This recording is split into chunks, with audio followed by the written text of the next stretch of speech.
hi friends की खबर आपनालोকৰ आशा কৰিছো সকলোৰে ভাল পুনৰ এটা নতুন ভিডিও লৈ आपनालोকৰ মাজলৈ আহিছো আজি आपनालोকৰ লগত আৰু এটা বিউটি সিক্ৰেট শেয়াৰ কৰিম আৰু লগতে চুলিৰ সৌন্দৰ্য বৃদ্ধিৰ বাবেও এটা ৰেমেডি শেয়াৰ কৰিম ঘৰতে সহজতে আপোনালোকে কেনেকৈ আপোনাৰ ছালখনৰ যত্ন ল'ব পাৰে এনে ধৰণৰ ভিডিও মই শেয়াৰ কৰি আহিছো আৰু ভৱিষ্যতেও শেয়াৰ কৰিম আজি পুনৰ লৈ আহিছো আপোনালোকৰ বাবে এটা বিউটি ট্ৰিটমেন্ট যেটো আপোনালোকে খুব সহজতে খুব কম সময়ত কৰিব পাৰে যিয়ে আপোনাৰ স্কিন খনত ব্লাড সাৰ্কুলেশন বৃদ্ধি কৰিব আৰু লগে লগে আপোনাৰ ছালখনৰ গ্লো দেখিবলৈ পাব এই যেটো বিউটি টিপস হয় এই বিউটি টিপসটো কেৱল অসমৰ অভিনেত্ৰী সকলেই নহয়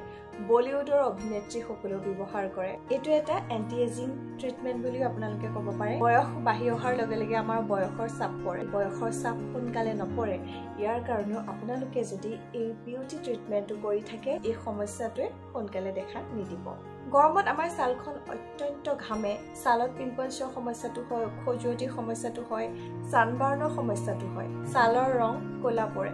ইয়াৰ বাবে আপোনালোকে এই বিউটি ট্ৰিটমেন্টটো কৰিব পাৰে একেবাৰে সহজ কেনেকৈ কৰিব লাগে মই আপোনালোকৰ লগত শেয়াৰ কৰিম ইয়াৰ আগতে আপোনালোকৰ লগত মই শেয়াৰ কৰিব বিচাৰিছো চুলিৰ বাবে অত্যন্ত উপযোগী এটা হেয়াৰ পিক যেটো হেয়াৰ পিক আপোনালোকে সহজতে ঘৰত বনাব পাৰিব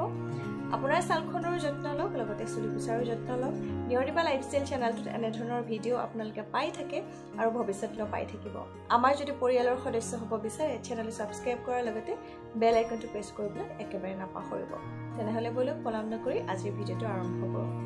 চুলিৰ বাবে অত্যন্ত উপযোগী এই হেয়াৰ পেকটো বনাবৰ কাৰণে মই প্ৰথমতে লৈছো চাউল এমুঠিমান মই চাউল লৈছো চাউলখিনি ভালদৰে ধুই লম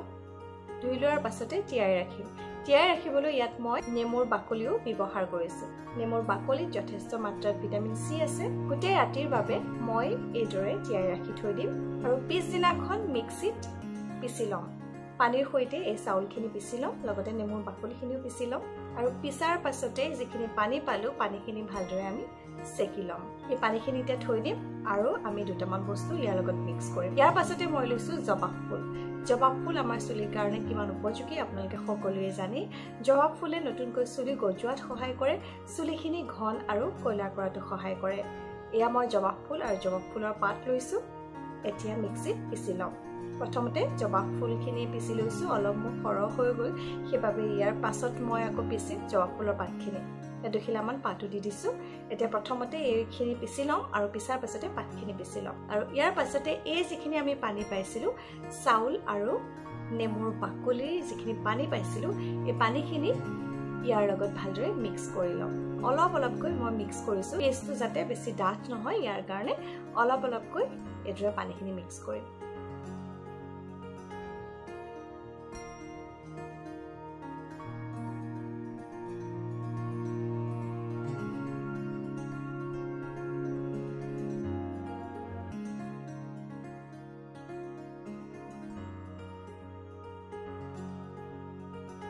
আৰু শেষত দিছো মই নাৰিকল তেল দিছো নাৰিকল তেল দি পেলাই পুনৰ ভালদৰে আকৌ মিক্স কৰি লম এয়া আমাৰ হেয়াৰ পেকটো তৈয়াৰ হৈ গল আৰু এই হেয়াৰ পেকটো আপোনালোকে কেৱল ডাঙৰে নহয় সৰু ল'ৰা ছোৱালীও ব্যৱহাৰ কৰিব পাৰে এয়া মই কণমানিজনীৰ চুলিত ব্যৱহাৰ কৰিম কণমানিজনী এতিয়া 6 বছৰ হৈছে কিন্তু চুলিখিনি তাই যথেষ্ট দীঘল হয় জবা ফুল মই তাই চুলিত মাজে মাজে দি থাকো আজি মই ভাবিলো এই পেকটো মই তাই চুলিত ব্যৱহাৰ কৰিম চুলিত ব্যৱহাৰ কৰাৰ আগতে চুলিখিনি ভালদৰে এবাৰ ফনিয়াই ল'ব ইয়াৰ পাছতে এইদৰে এপ্লাই কৰিব ভালদৰে যাতে স্কেল্পটো এপ্লাই কৰে আৰু চুলিৰ সম্পূৰ্ণ চুলিখিনি ভালদৰে এপ্লাই কৰিব ভালদৰে চুলিত লগোৱাৰ পাছতে আপোনালোকে 1 ঘণ্টাৰ কাৰণে ৰাখি থৈ দিব 1 ঘণ্টাৰ পাছতে আপোনালোকে অকল পানীৰে চুলিখিনি ধুই দিব এই ৰেমেডিটোৱে আপোনাৰ চুলিখিনি যথেষ্ট স্বাস্থ্যৱান কৰি তুলিব চুলি খৰা সমস্যাটো দূৰ কৰিব চুলিখিনি ঘন আৰু ক'লা কৰি তুলিব আপোনালোকে ব্যৱহাৰ কৰি চাব সপ্তাহত আপোনালোকে এবাৰ ব্যৱহাৰ কৰিলেও খুব ভাল ৰিজাল্ট পাব এতিয়া বলক পলম নকৰি আপোনালোকক মই দেখুৱাব বিচাৰিছো আইচ ট্ৰিটমেন্টটো আপোনালোকে কিদৰে ঘৰতে কৰিব ইয়াৰ কাৰণে আমাক কি সামগ্ৰী প্ৰয়োজন হ'ব প্ৰথমতে আমি স্কিনখন ক্লিন কৰিম স্কিনখন ক্লিন কৰিবৰ কাৰণে আপোনালোকে যিকোনো ফেস ওয়াশ ব্যৱহাৰ কৰিব পাৰে নহলে আপোনালোকে ঘৰুৱা ফেস ওয়াশো ব্যৱহাৰ কৰিব পাৰে পাছতে কৰিম আমি এই ট্ৰিটমেন্টটো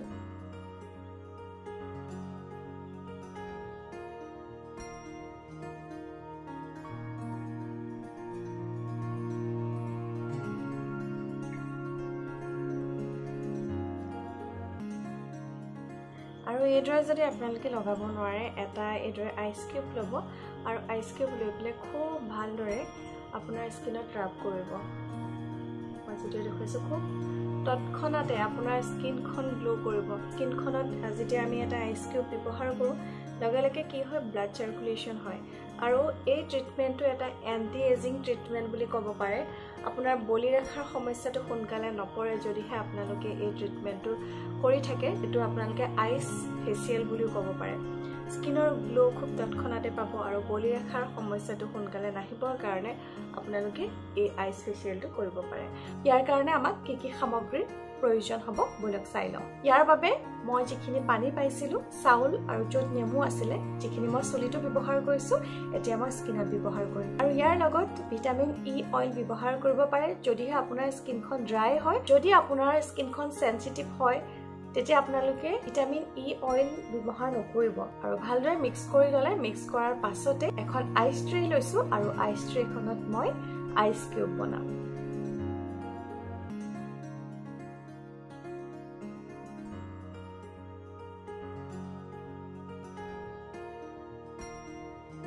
মই এটা ডাঙৰ বাটি লৈছোঁ ইয়াত মই পানী লৈ লৈছোঁ আৰু এতিয়া এটা এটা আইচ কিউব ইয়াত মই দি যাম ফ্ৰেণ্ডছ কেনেকুৱা লাগিলে আজিৰ ভিডিঅ'টো মোক কমেণ্ট কৰি ক'বলৈ নাপাহৰিব আৰু যদি ভাল লাগিলে ভিডিঅ'টো প্লিজ লাইক কৰিব যিমান পাৰে শ্বেয়াৰ কৰিব আপোনাৰ ফ্ৰেণ্ড চাৰ্কুলৰ মাজত আৰু এটা নতুন ভিডিঅ'লৈ মই দীপাঞ্জলি পুনৰ আহিম আপোনালোকৰ মাজলৈ আজিৰ ভিডিঅ'টো ইমানতে শেষ কৰিছোঁ ধন্যবাদ